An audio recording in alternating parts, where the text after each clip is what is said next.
आज की बात अब हर शाम सोमवार से शुक्रवार 8:30 बजे से।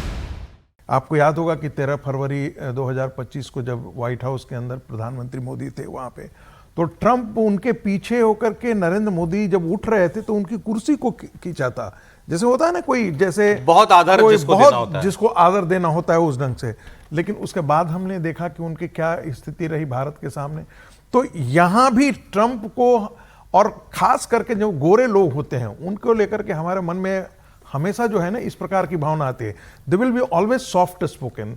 हम वो कभी भी उनको आप एग्रेशन और इस ढंग की बात के नहीं कर रहे हैं, लेकिन वो अंदर से संजय राउत वाला भाषा यूज नहीं कर सकते हैं, लेकिन अंदर से वो उतने ही, जिसको कह सकते हैं ना, घाघ होते हैं।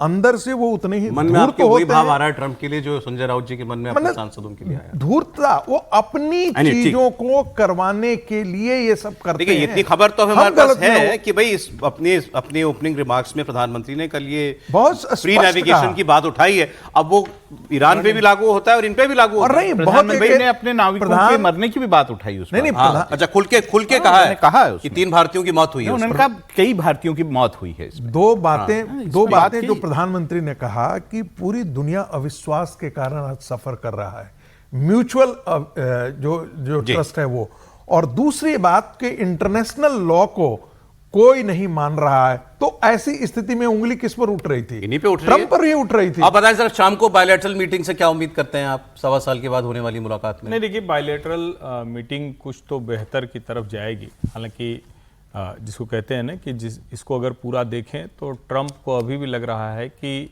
हमारी कोई बात नरेंद्र मोदी ने सुनी नहीं, हमने इतना प्रयास करके देख लिया, और वो असहजता बहुत साफ साफ दिख रही है। मोदी ने जो किया, उनके में भी असहजता दिख रही है, लेकिन वो एक ज़्यादा मैच्योर, एक ज़्यादा बेहतर रिस्पॉन्स है।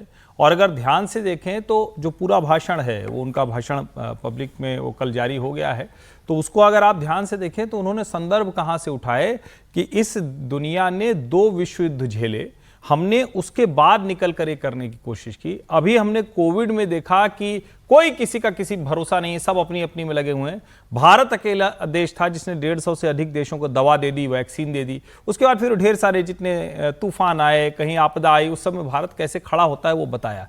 बाद में वो कह रहे हैं कि सोचिए एक वेस्ट एशिया क्राइसिस ऐसी हो गई, बड़ा अच्छा है बातचीत हो गई, लेकिन ऐसी क्राइसिस हो गई जिसकी वजह से दुनिया की इकोनॉमी बर्बाद हो गई, हमारे नागरिक मारे गए, और जो नाविक हैं उस क्षेत्र में वो ढंग से नहीं चल पा रहे हैं। और ट्रस्ट की वो कई बार बात करते हैं, एक अमेरिकी राष्ट्रपति का उदाहरण वो कहते हैं कि ट्रस्ट बट वेरीफाई, इसका भी वो जिक्र करते हैं।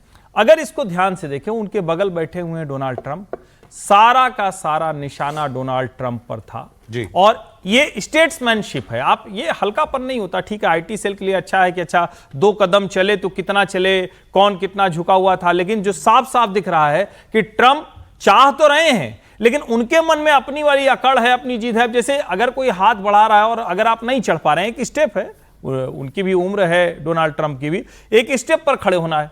अब हाथ बढ़ाया तो एक तरीका था आप सीधे हाथ पकड़ लेते, ये सहज व्यवहार होता है, लेकिन आपने यहां हाथ पकड़ा, ये दिखाता है आपको जरूरत है, लेकिन आप दुनिया को नहीं दिखाना चाहते हो कि अरे हमने हाथ पकड़ा उनका। और नरेंद्र मोदी ठीक उसी तरह से व्यवहार कर रहे हैं जो एक बेहतर नेता को अपने देश के हितों को बचाते अच्छा है कि कोई बात ऐसी गर्मजोशी नहीं दिखाई दे रही, ये हमें अच्छा लग रहा है। चाहिए ऐसे आदमी के साथ गर्मजोशी क्यों होगी, होनी भी नहीं। एक खबर समीर जी और बता दूं मैं, ये भी भारत के लिए अच्छी खबर है।